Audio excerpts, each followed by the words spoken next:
Corona काल में सब बदल गया है।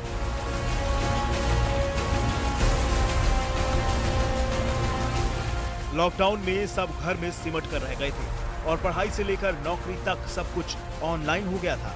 लेकिन अब अनलॉक 1 के साथ जिंदगी पटरी पर लौटने लगी है। साथ ही लौटने लगे हैं कोरोना के बढ़ते मामले।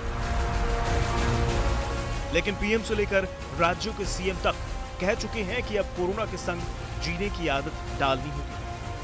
ऐसे में तमाम सेवाओं ने तो सोशल डिस्टेंसिंग, मास्क और हाइजीन की आदतें डाल ली हैं। भले ही आप बाल कटाने के लिए सैलून पर जाएं, तो भी बाल काटने वाला तमाम इंतजाम के साथ बाल काटने के लिए तैयार है।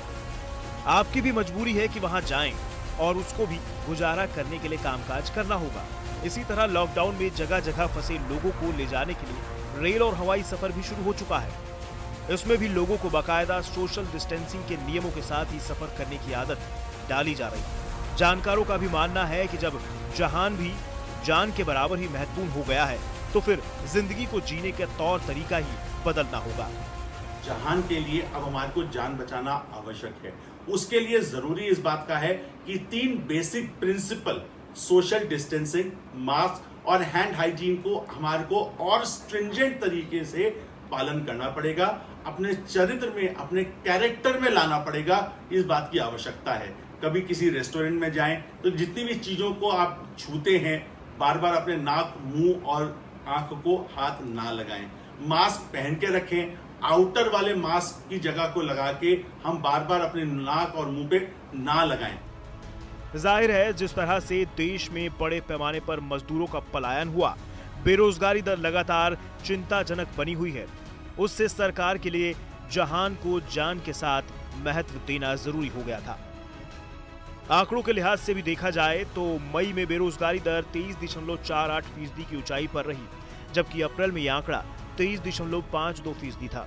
वहीं दूसरी तरफ AIMO के आंकड़ों के मुताबिक 1/3 MSME के बंद होने का खतरा मंडरा रहा है। यही नहीं, AIMO को आशंका है कि 35% रोजगार खत्म हो जाएंगे और दोबारा पैदा नहीं होंगे। लेकिन इस संकट के बीच भी जानकारों का कहना है कि सरकार के पास सारा डेटा मौजूद है। अनलॉक 1 के लिए फैसले लेने से पहले कोरोना के केस के हिसाब से ही छूट देनी चाहिए थी।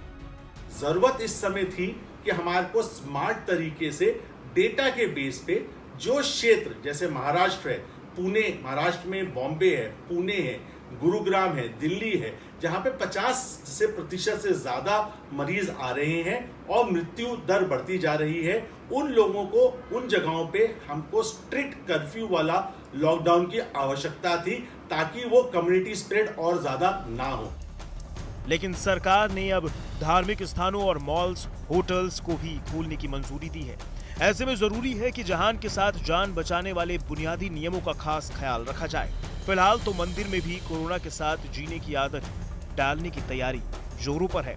उम्मीद है कि लोग भी इसे समझेंगे और इन कोरोना से बचाव की आदतों को अपने जीवन का हिस्सा बना लेंगे।